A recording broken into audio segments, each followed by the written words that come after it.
আবারও গাজার শরণার্থী শিবিরে হামলা চালিয়েছে ইসরায়েল। শনিবার গাজা সিটির একটি শরণার্থী শিবির ও কিছু আবাসিক ভবনে ইসরায়েলি বিমান হামলায় অন্তত ৪৩ জনের মৃত্যু হয়েছে বলে জানিয়েছে ফিলিস্তিনের সরকারি সংবাদ সংস্থা ওয়াফা। প্রতিরোধ গোষ্ঠীগুলোর পক্ষ থেকে জানানো হয়েছে, এদিন গাজা সিটির আল শাতি শরণার্থী শিবির ও তুফা এলাকায় হামলা চালায় ইসরায়েলি বাহিনী। এতে বহু মানুষ হতাহত হয়।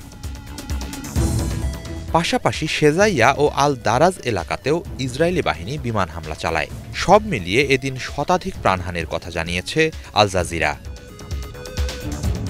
এদিকে এক বিবৃতিতে ইসরায়েলি সেনাবাহিনী জানিয়েছে, শনিবার গাজা সিটিতে প্রতিরোধ যোদ্ধাদের দুটি স্থাপনায় বিমান হামলা চালানো হয়। সেনাবাহিনীর ওই বিবৃতির সূত্র ধরে এক প্রতিবেদনে ইসরায়েলের সংবাদ মাধ্যম টাইমস অব ইসরায়েল জানায়, শনিবার একটি বিমান হামলায় প্রতিরোধ গোষ্ঠীর অন্যতম শীর্ষ নেতা রায়েদ সাদ নিহত হয়েছেন। তবে প্রতিরোধ গোষ্ঠীর পক্ষ থেকে আনুষ্ঠানিকভাবে তার মৃত্যুর বিষয়টি নিশ্চিত করা হয়নি। গাজায় প্রতিরোধ যুদ্ধের অন্যতম প্রধান হিসেবে গণ্য করা হয় সাদকে।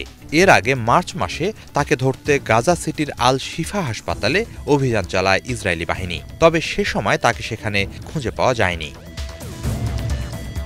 উপত্যকা জুড়ে ইসরায়েলি বাহিনীর নৃশংসতা বন্ধে কার্যকর পদক্ষেপ নিতে আন্তর্জাতিক মহলের প্রতি আহ্বান জানিয়েছে প্রতিরোধ গোষ্ঠীগুলো। হিজল জুবায়ের, বাংলাভিশন।